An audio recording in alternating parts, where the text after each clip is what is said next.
your seats. I'm a great opponent of lengthy introductions.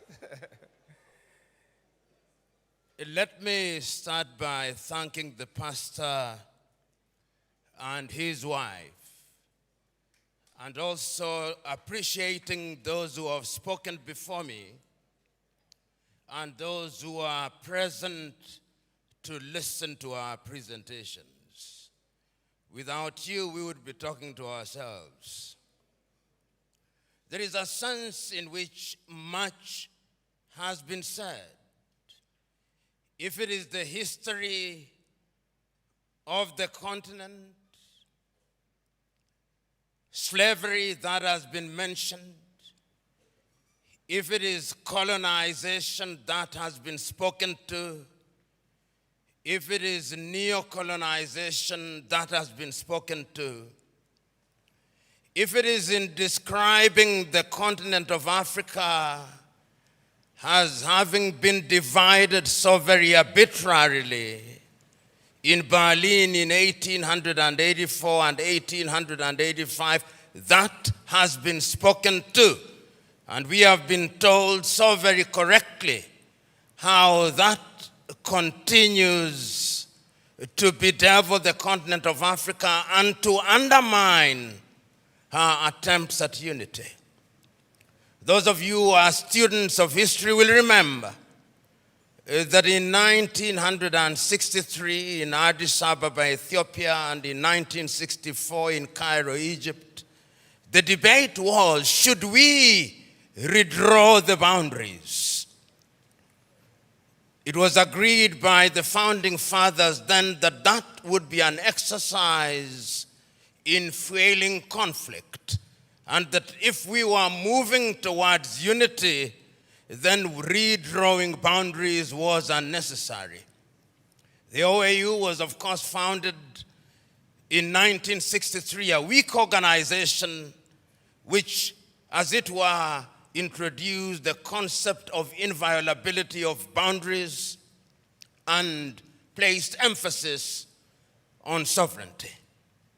We have been told that that could very well be the reason why Africa's growth has been stunted.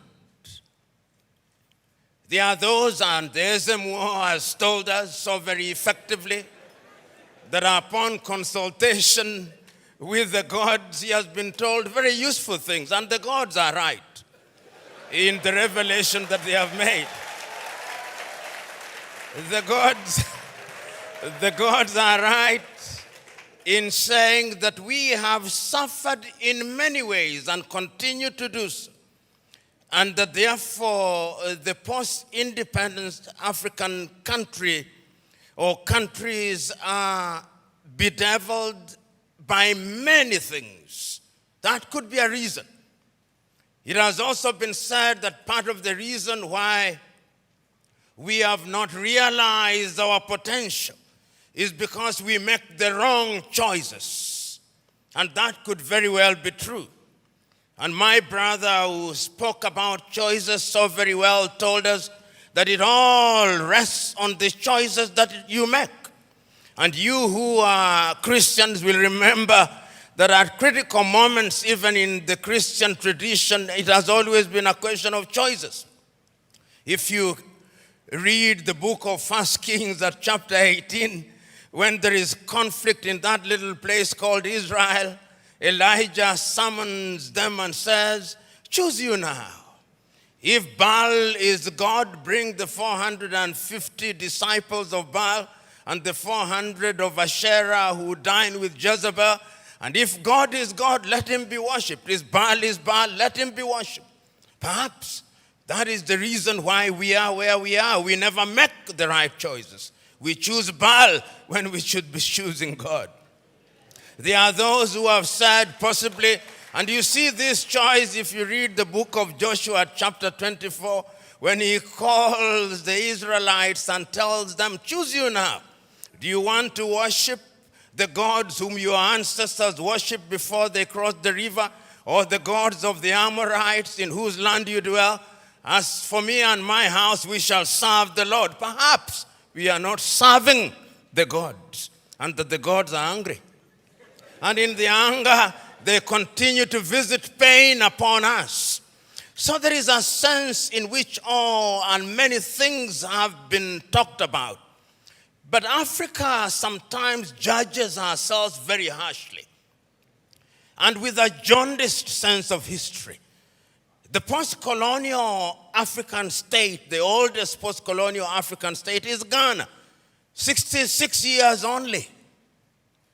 Nigeria, 63 years only. And we often forget these very important and immortal words of John Henry Clark when he said that all African countries, upon regaining independence, started to conduct their affairs on the basis of systems of governments that were borrowed from Europe, and that none of them will ever succeed on the basis of borrowed systems. And as if he were a Jewish prophet, he is being proven right on a daily basis. Because whenever we in the African countries think that we have identified the problem and that we have identified the antidote, when we apply the antidote, new wounds appear. That has been the state of Africa. And that continues to be our state. And therefore, when we judge Africa, we must ask ourselves, from whose lens are we judging Africa? When in 1965, the Osagyefo Kwame Nkrumah wrote the book, Neo-Colonialism, the Last Stage of Imperialism, and the Most Dangerous, he was right, and he was overthrown for it, because the colonizer left but never left. And if you have any doubt, see what is happening in Niger, in Guinea, in Burkina Faso, in Mali. They are alive and well. And Africa remains the only continent in the world that is still referred to as Francophone, Anglophone, Lusophone, and now we are beginning to even call it Russophone and Sinophone and Indophone. There is a sense in which we must never forget this, so that when we are judging Africa, we ought to judge her on the basis and upon the realization that the headwinds that stand on our path are numerous, and that there is no shortage of fifth columnists within our ranks. The SMO spoke, and if the SMO were to speak a little longer, he would have reminded you of what Chinua Achebe said in Things Fall Apart, that they came and put the things that held us together, and we can no longer reason as one. And he said, we may have sent the white man away, but what about our brothers whose minds they have infected and infested? And there is no shortage of them. So Africa can and will arise. And if you look at the continent of Africa, she has always been conscious of the need to do right things. And if you look at the continent since 1963, and I can remember this so very vividly, I can remember Kwame Nkrumah in 1957 on the 6th of March saying, the freedom of Ghana means nothing if the rest of Africa is not free. He says the same thing in 1958. He repeats the same thing in 1960 in Casablanca, Morocco. He repeats it again on 25th of May, 1963 in Addis Ababa, Ethiopia, where he tells the 32 heads of states gathered there, we must live here with one army. We must live here with one currency. We must live here with one foreign policy coordinated. And I even suggest that we can have a capital, and I suggest Bangui in Central African Republic because it is the most central. But we listen to him not. After that, of course, we have had our gains. Under the aegis of the OAU, Africa was able to eliminate apartheid, South Africa. Under the aegis of the OAU, Africa was able to chase away the Portuguese in Cabo Verde, in Angola, in Mozambique, in Guinea-Bissau. Under the aegis of the OAU, Africa was able to chase away the apartheid regime in what is now Namibia and the Ian Smith regime in what is now Zimbabwe. Let us not judge ourselves too harshly. We have made our mistakes, but sometimes it is proper, as my sister said, that we see half full glass rather than half empty. We must not debilitate ourselves by constantly bashing ourselves and looking at Africa from jaundiced eyes from Europe and America. And I'm suggesting to you, we have and will continue to make our mistakes. Look at Africa and the decision that she has made for herself over the years. As early as 1980, Africans sitting here in Lagos, Nigeria, came up with the Lagos Plan of Action. And the Lagos Plan of Action told Africa, in order for Africa to realize our potential, we must trade amongst ourselves. But the neo-colonizer was not resting. A little earlier, 5 years earlier, the neo-colonizers had sat down in Lomé in Togo, not too far from here, and came up with an agreement of African and European and Pacific countries. And when that did not work, they sat again in Cotonou here in Benin and came up with the Cotonou Agreement. They are never resting. We must never forget that. The neo-colonialist is alive and well and is always trying to frustrate what we do because Africa is their hunting ground. And we did not stop there. When we are doing things, you tell me what Africa has not tried to do. In terms of the airspace, we agreed in Yamoussoukro, in La Côte d'Ivoire, that we will open our airspaces in 1988. We sat in Abuja here in Nigeria in 2001 and said we were going to spend not less than 15% of our budget in the health sector. We sat in Malabo, Equatorial Guinea in 2014 and said we were going to focus on agriculture. We sat down in Maputo in 2013 and said we were going to ensure that our women were mainstreamed in the activities of Africa. We sat down in Abuja in 2014 and said we were going to have free movement of people, and once again sat down in Kigali, Rwanda 2018 and said we were going to eliminate visas. We sat down in Abuja and said that we were going to silence the guns in 2013. We did not. And we sat down in 2020 and said we were going to silence them. And now the guns are alive and well. And who are supplying us with the weapons? It is not us. It is others. Should we blame them? Yes, we should. Should we blame ourselves? Yes, we should. So Africa has always been a battleground.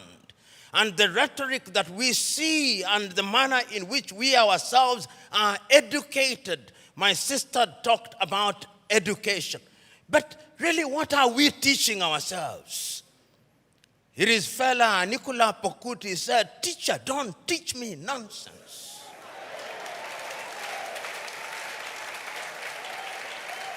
And I'm suggesting to us that most of us, including most of us who are here, we are so very thoroughly miseducated that what we must do is to unlearn the burden that we have in our mind. Those of us who are lawyers, when do we feel happiest? When we cite an English authority to determine a land case in Abeokuta.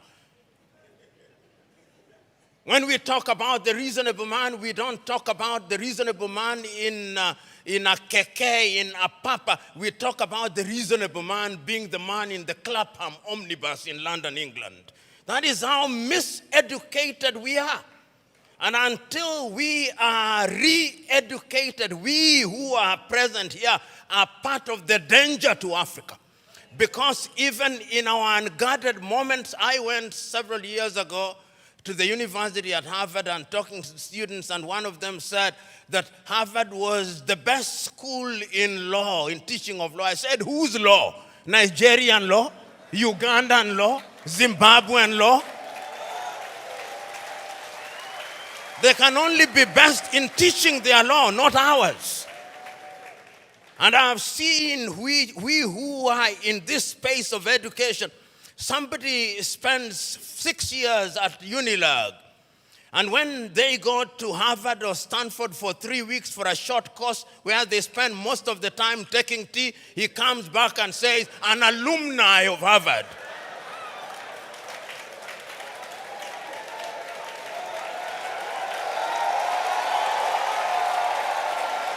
So the time is now.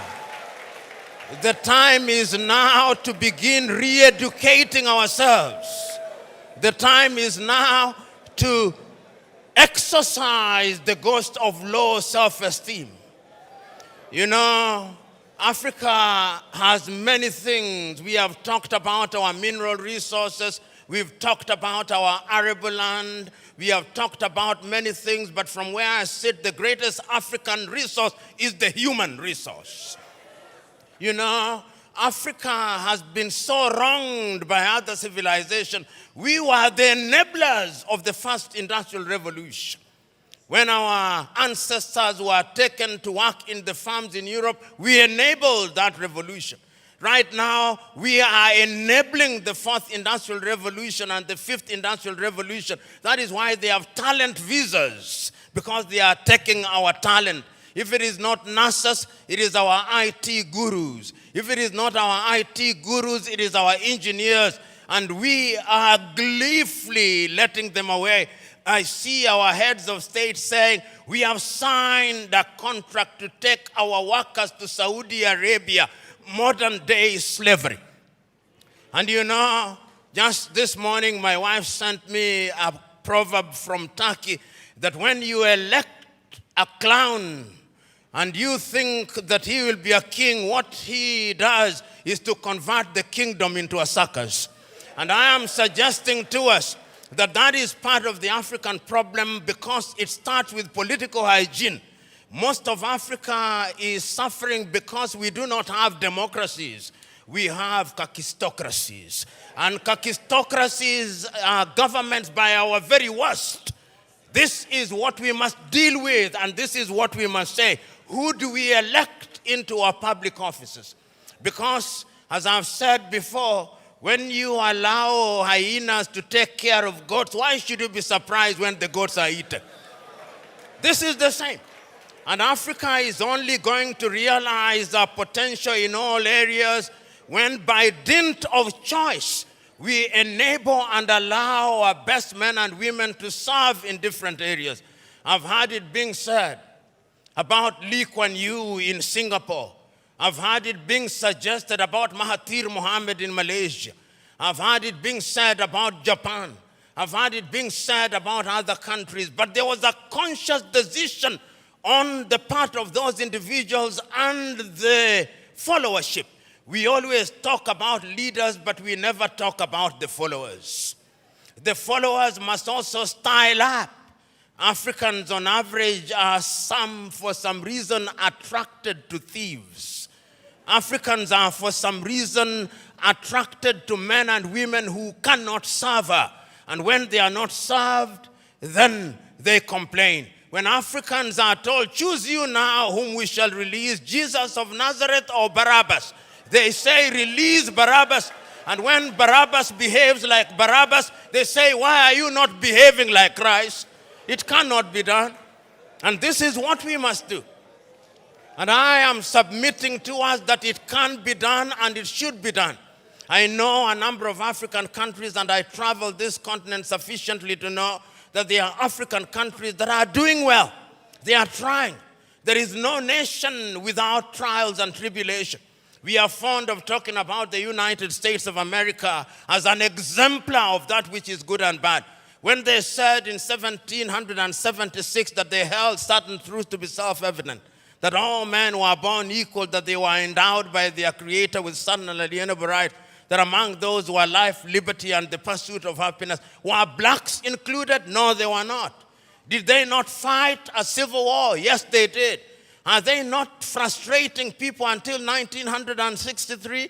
Did George Floyd, was he not killed only recently? There is not a single nation without trials and tribulation. And we must therefore remind ourselves that we have the wherewithal to catapult Africa into a different orbit. And Nyerere of Tanzania once said, we must also define what development means. And he said, development does not mean necessarily the building of skyscrapers. There is nothing wrong with that. But let the Americans go to the moon. We are going to provide water to our villages. We must define what development means. And once we define what development means, and we define ourselves, then Africa shall realize our potential. In 1996, Thabo Mbeki talked about an African. Who is an African? Who are you? Define yourself first. The Chinese define themselves. The Indonesians define themselves. The Koreans define themselves. We must define ourselves and begin to believe in our institutions. You know, and I see it in this part of the world. When we want to look at our economy, we say, what does Moody's say? And Moody's is very moody when they come to Africa. Moody's. Can the Department of Economics at UNILAG not do that? Can't they? McKinsey, an American outfit, they are the ones who come here and tell us how our economy is behaving. When the American dollar as much as sneezes, the Naira goes into a coma. Why? 63 years after independence in Nigeria, 66 in Ghana, 61 in Kenya, and many other countries, we still believe that somebody else's currency is what must define us. 63 years after independence, we are still importing chicken as if our chicken forgot how to lay eggs.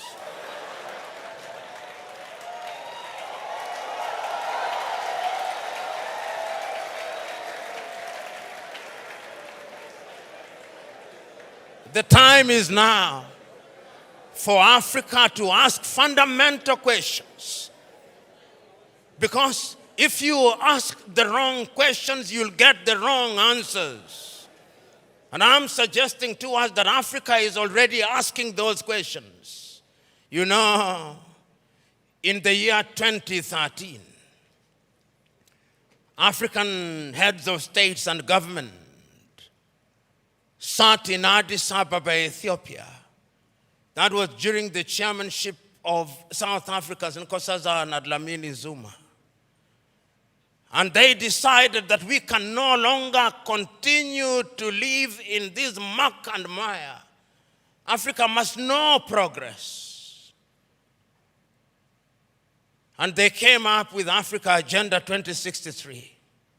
My sister spoke to it so very ably and eloquently and passionately. What we don't say is that during that week, Nkosazana Dlamini Zuma wrote an apology letter to Kwame Nkrumah, telling Kwame, we apologize.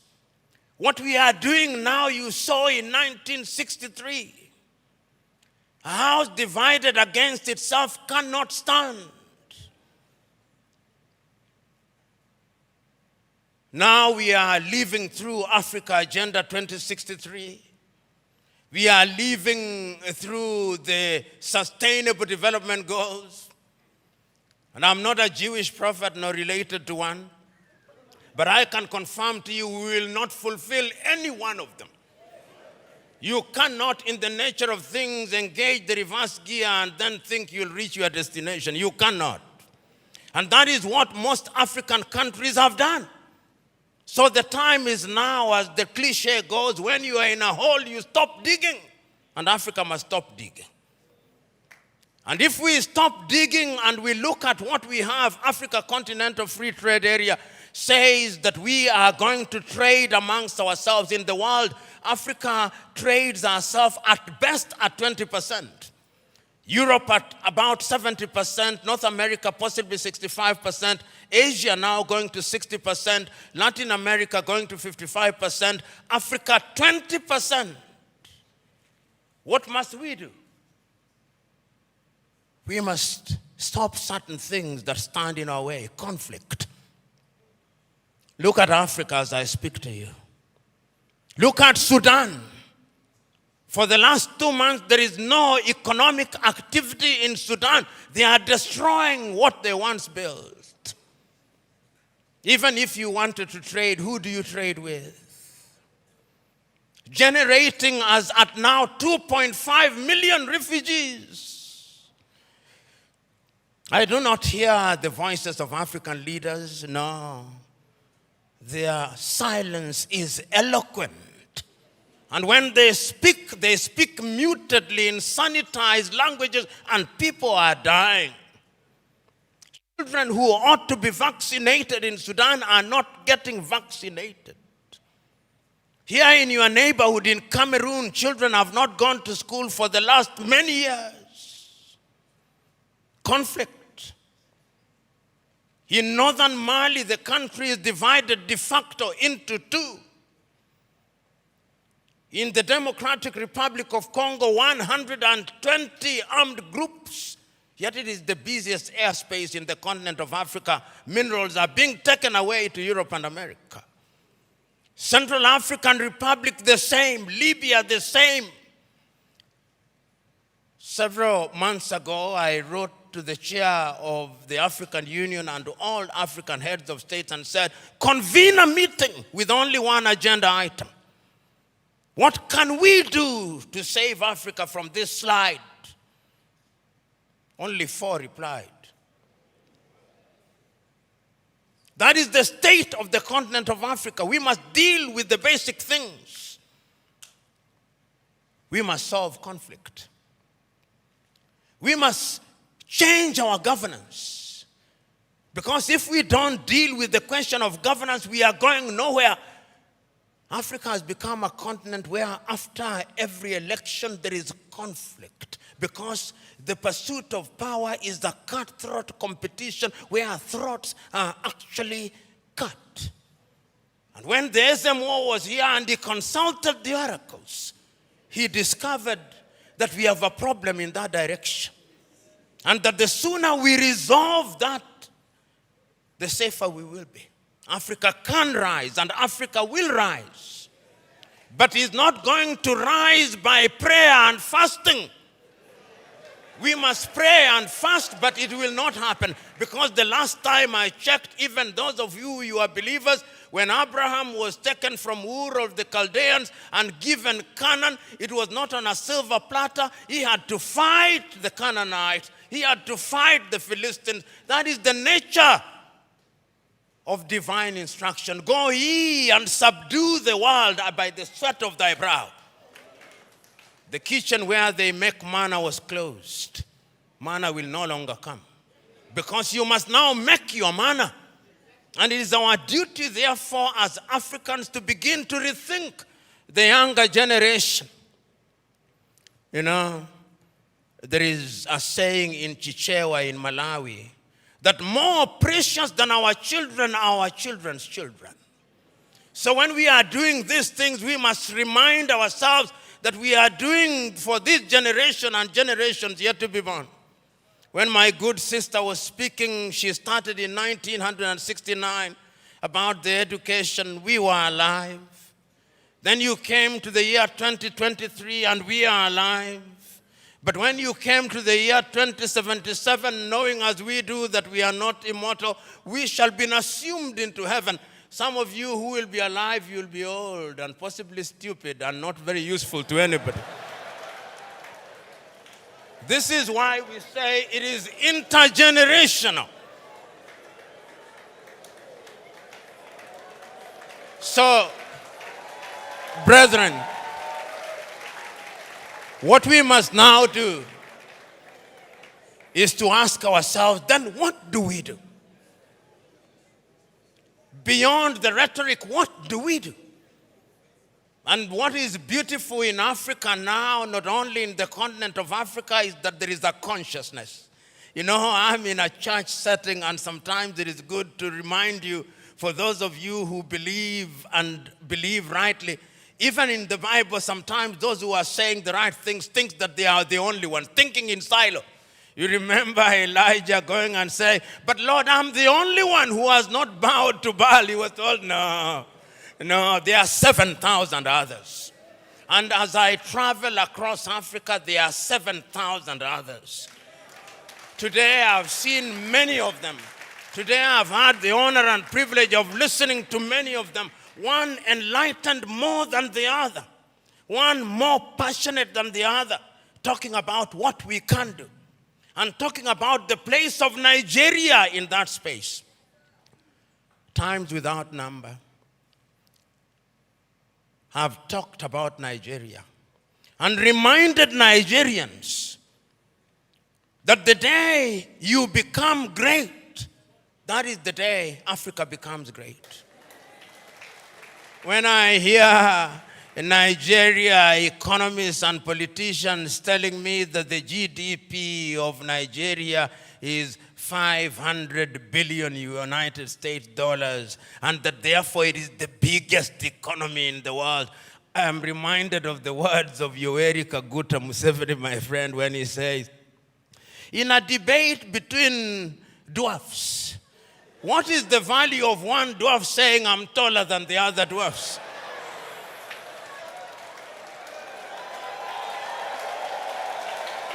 You are still a dwarf. This Nigeria is capable in 5 years of becoming a 3 trillion GDP economy. The fundamentals are there. Talk of human resource. And I think it is my sister, you go to anywhere in the world. Tell me, engineering, artificial intelligence, space, Nigerians. The saying goes, if you go to any part of the world and you do not find a Nigerian, run away from there. Because there is nothing to be done there. It is these Nigerians who will move the country. I keep on reminding my Nigerian friends, you say you are 220 million. No, you are not. I suspect you are 300 million. And if my suspicion is correct, you owe this region and this continent the talent. You know, when people talk about instability in Nigeria, I ask them, can you handle refugees from Nigeria? Can you? You cannot. They'll overwhelm the entire West Africa. So it is in Africans' genuine desire that Nigeria remains great and becomes great. All the ingredients are there.